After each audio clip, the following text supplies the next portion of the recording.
Velkommen til del 2 af NH Bioservices forklaring på, hvordan man lægger forskellige programmer ned på sin computer. I den her del af det vil jeg forsøge at få vist jer, hvordan man lægger selve programmerne ind til de forskellige kabler. Igen, Adobe Acrobat Reader, Google Chrome, Dropbox, Excel, rigtig gode ting at have. Nu gjorde vi sidste gang det, at vi inde i dokumenter lagde Documents for Dealers and Installers ind. Dealers and Installers, det ligger her. Inde i den, der er der en, der hedder Instruction for Motherboards. Inde i den, der ligger der forskellige PDF-filer herinde. Og den vi egentlig lige skal koncentrere os om til at starte med, den der hedder Install Software English. Åbner vi den. Så kommer der en brugermanual her, og den kan godt være lidt træer med at gøre. I kan godt se, at den hopper lidt i kørslen dernede af. Men det beskriver meget godt de programmer, vi skal have lagt ind. IK Firmware, Omnicard, Ceraminet. Så kommer der også et, der hedder Hotto. Bladrer man ned her engang, så kan I se, at der kommer et link hernede. Og når man nu åbner den i Adobe, så kan man gå ind på linket og så trykke på den. Så kommer der en pop-up op, og den skriver jeg så bare tillade til.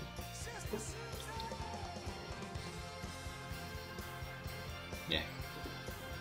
Nogle gange får man en dumme fejl på den her. Det er ikke første gang jeg har oplevet det. Så går vi ind og gør sådan her en gang. Markerer vi den op. Ctrl C. Og så går vi tilbage igen. Herovre. Og så sætter vi den op i tekstfeltet heroppe. V. Og det er faktisk bare det samme. Sådan der. Fuldstændig det samme link. Nu kommer det så bare. Godt. Og nu er vi stadigvæk inde på Dropbox, eller inde på Dropbox igen. Download. Og så laver vi en direkte download igen.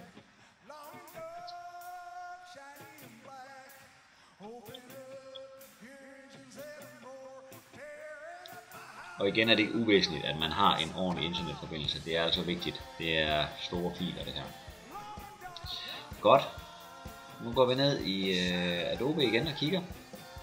Som I kan se hernede, så har vi taget linket her. Så bladrer vi lige lidt længere ned. Vi skal have hentet den, der hedder IK Firmware. Og den beskriver, at vi inde i C-drevet herinde, skal vi have oprettet i C-drevet her, skal vi have oprettet en folder, eller en mappe, der hedder Firmware. Vi skal faktisk have lavet en, der hedder Firmware, og en, der hedder edilkamin_firmware.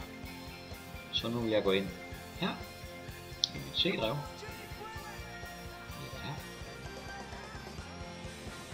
Og ind i den vil der ligge en mappe. Højre klik, og så er der ny mappe. Så vil jeg kalde den Firmware. Og tryk Enter. Så ligger den der. Se det igen, højre klik. Og ny mappe. Den hedder edilkamin underscore og så firmware med stort. Så edilkamin firmware, så har jeg lavet de to mapper, som vi skal bruge til senere. Firmware og edilkamin firmware, og de ligger over i C-drevet, som man siger. Vi lukker det ned, og det er det samme, som vi beskriver her. Windows C-drevet, edilkamin underscore firmware. Nu vil jeg lige gå ind og kigge, hvordan den er ved at være færdig med at downloade. Det var den så. Gerne. Og så skriver vi vis i mappe. Og som I kan se, som tidligere, så ligger overførsler. Der ligger den herinde. Men jeg vil gerne have den over, ligger over i dokumenter. Så jeg venstre klikker på den og trækker den ned til dokumenter. Sådan der. Og som I kan se, Så ligger den der, som en zip-fil. Højre klikker på den. Udpak alle. Og så vil den så pakke sig ud ind i den samme del herinde i dokumenter. Og det skal du være ja til. Så går der lige lidt tid med at pakke sig selv ud.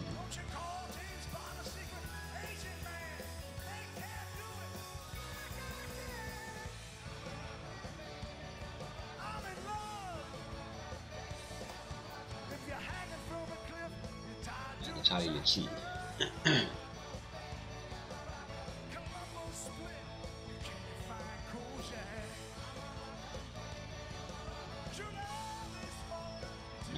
I mellemtiden kan vi lige gå ind og gøre noget andet.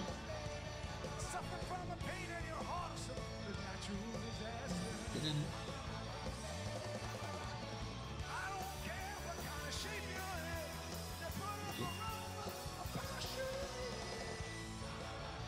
Yes. Documents for dealers and installers, det er den vi har hentet ned en gang, så går vi ind i den.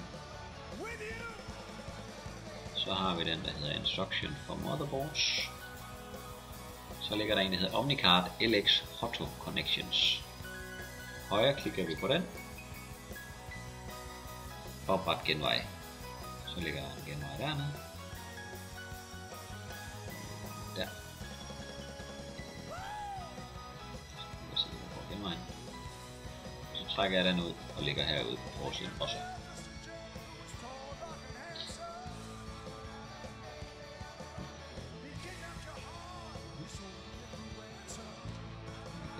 Færdig. Nej, det tager lidt tid. Nogle af de her programmer her, de er relativt store. Det er også derfor, det kræver lidt netværk, og skal have handlet det ned, eller have hentet det ned.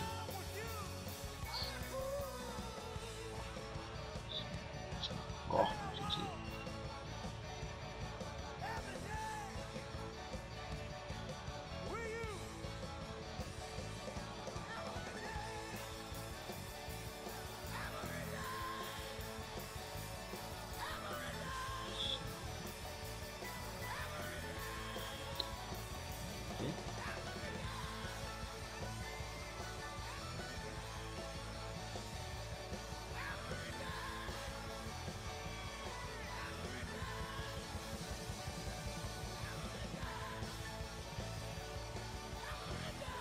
Alle gode ting er værd at vente på.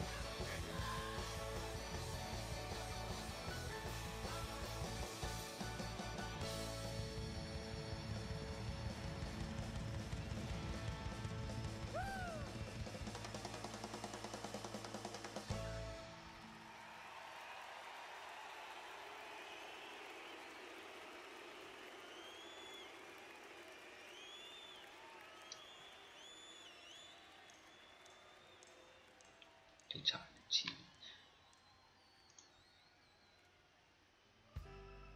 Kan man pause det her? Det kan man ikke. Det kan ikke finde. Så må vi vente.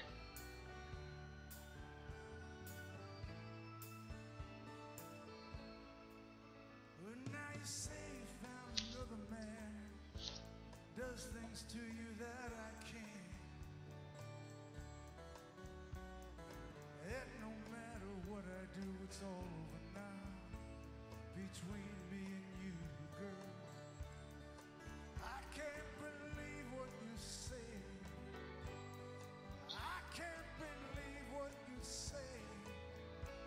'Cause darling, I don't wanna fade away. No, darling, I don't wanna fade away.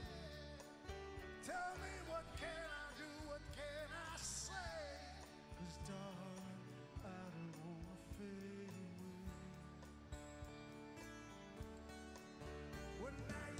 Nå, så kan vi bruge ventetiden på lidt konstruktivt i stedet for.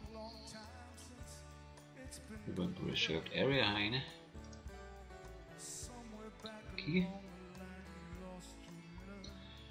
Herinde, der ligger der en mulighed for at søge på reservedel, spare parts. det ligger i forskellige menuer herinde. Spare parts først. Der kan man så vælge, hvad for en ovntype man vil have hernede af, eller hvad man har. Så kan man så ud fra det vælge en model. Det er altså ikke en måde, jeg plejer at søge på. Jeg plejer gerne at lave den, der hedder Parts Catalog Exploded. Og hvis vi så holder os til noget, som de fleste de kender en myre, så trykker man M heroppe, og så kommer myre hernede. Spare parts. While other girls go out doing what they want to do. Sådan der. Okay. When we go out dancing, you miss the days when Så ligger der alle de forskellige ting og sager herude. walk as two. Når man tager en hært, for eksempel sådan en. Andre skåler, om man vil. Så har man varenummer på den. Kan vi lige for sjov skyld, men den kan vi lige copy Ctrl C på. Hvis vi skal bruge sådan en, så adder vi den bare til cart, eller add to cart, lægger den i vognen og bestiller den. Men ellers så kan man finde langt de fleste ting herinde af, hvad der er af dele til Myra. Alle dem med rød på, dem kan du gå ind og søge, så kan man finde dem, så kommer de frem, dem kan man bestille med det samme. Er den nu grå for eksempel, og man ikke lige kan finde den, så er der nogle ting hernede, der ikke har noget nummer på for eksempel, men det har et varenummer, så kan man gå ind og søge varenummeret. Men ellers så kan man for eksempel gå ind i Spare Parts Search, så kan man søge på varenummeret, hvis man har det. Ctrl V. Så er den der. Så kan man se, hvad den koster. Og så kan man så lægge den i vognen derovre også. Jeg går lige og kigger, om vi vil være færdige med at downloade det her.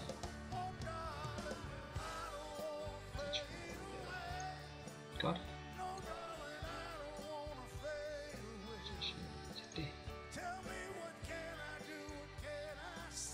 Ja, dokumenter.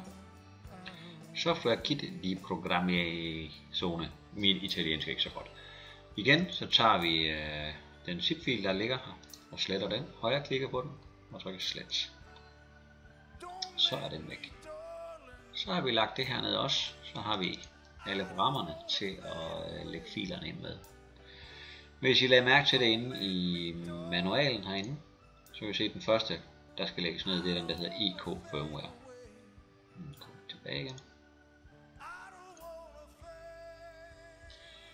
Nu skal vi se. Hvor har vi den her? Edil Kamin Firmware, den ligger der.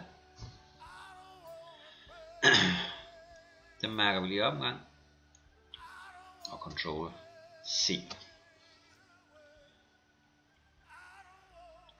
Så har vi kopieret dem. Det vil den gerne have, at vi lægger ind i den, der hedder Edil Kamin Firmware. Den vil lave en fil inde i C-drevet herinde. Derinde. Der har vi Edil Kamin Firmware. Og så trykker vi Ctrl V. Så kommer filerne herinde.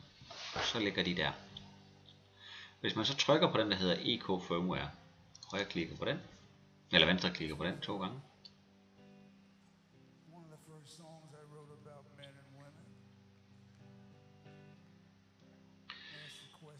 så går den ind og bruger det, der hedder C-drevet, og ind i den, der hedder Firmware, og så trykker man Aggiorna Firmware. Så henter den samtlige programmer til alle pilleovne, Edil Kamin har lavet. Og det tager lidt tid, der ligger omkring 300-400 forskellige programmer herinde i forskellige afarter, størrelser og afskygninger. Men det er en rigtig god idé. Hver gang man skal ud og opdatere en ovn, så går man lige ind og trykker opdatere herinde, så får man altid de nyeste filer.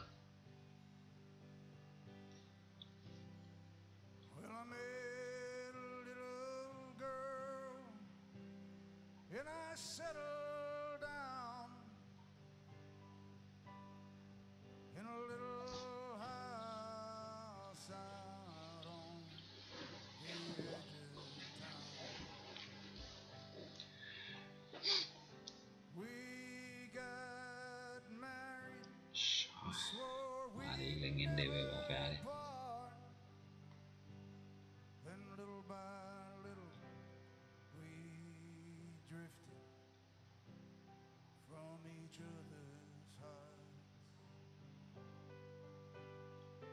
At first I thought it was just restlessness, the kind that would De har mange forskellige modeller herinde, kan I se. Det tager lidt tid at hente det ned. And as our love grew deep,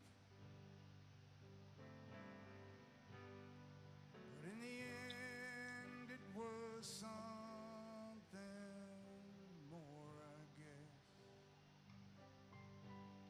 that tore us apart and made us weak.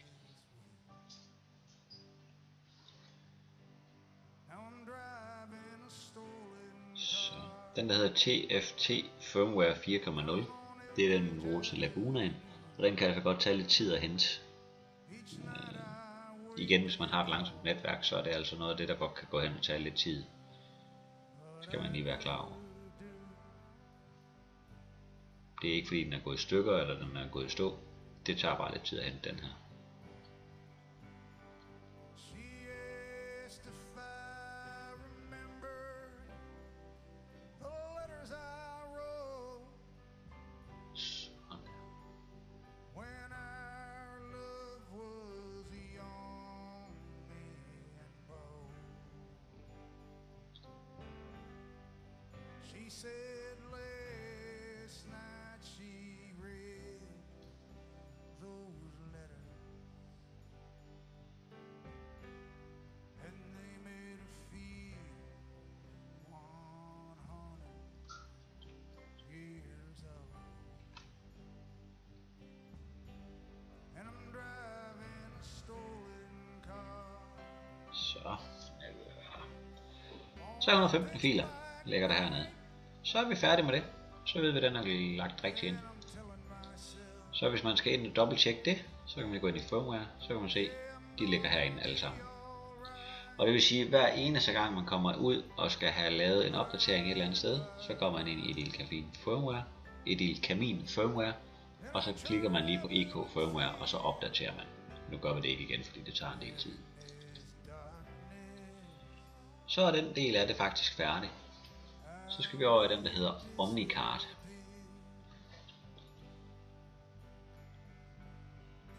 Lukker vi den ned.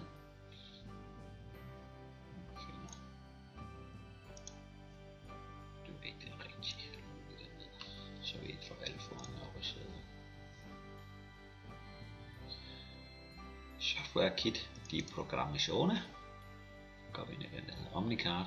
Det er den, der ligger der. Det var ikke den rigtige. Så går vi ind i den OmniCard. Der er en, der hedder Setup.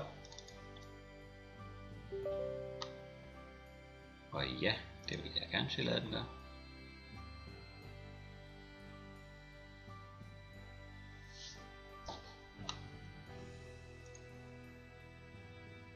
Det accepterer jeg. Og næste. Og næste.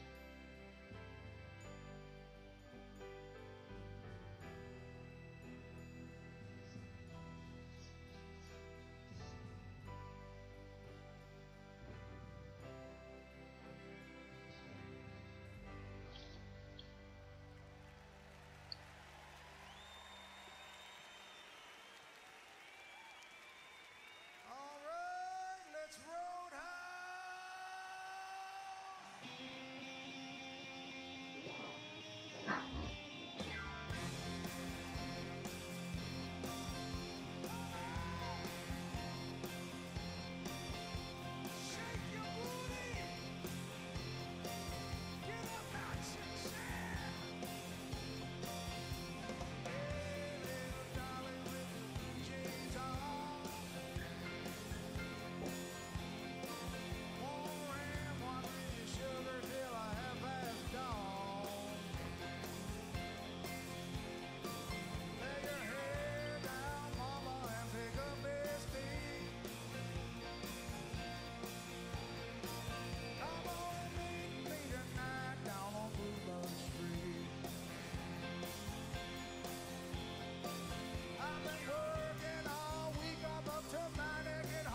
Det tager tid.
Så vil det snart være ikke arbejdes.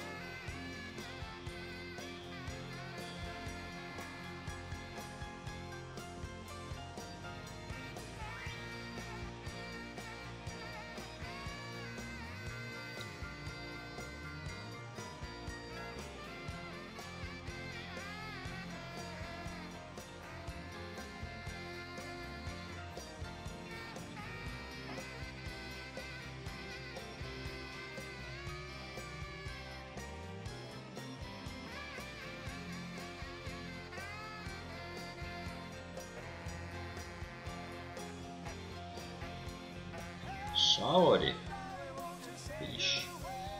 Og det venter vi lige med. Vi starter later.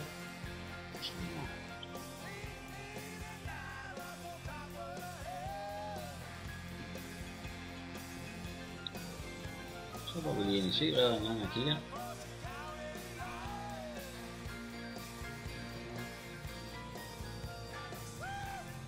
Så kan vi se, at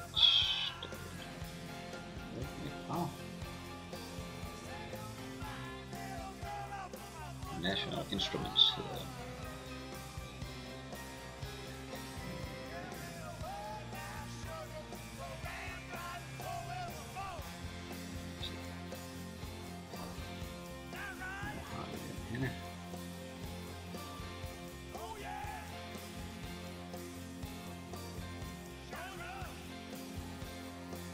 Det jeg leder efter lige nu, det er genvejsknappen, så det lige kan få lagt en genvejsknap.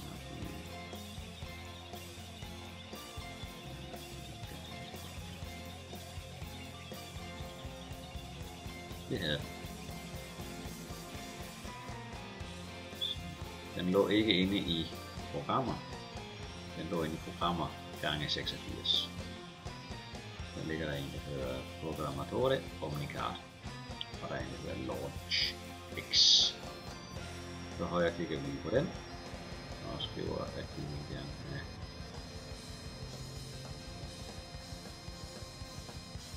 opret genvej. Der kan ikke oprettes en genvej her, skal den oprettes på skrivebord. Ja, det skal den. Og så lukker vi den. Så har vi den der.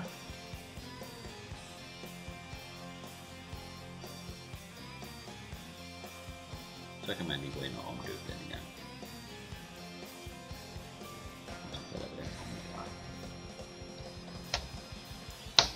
Sådan der.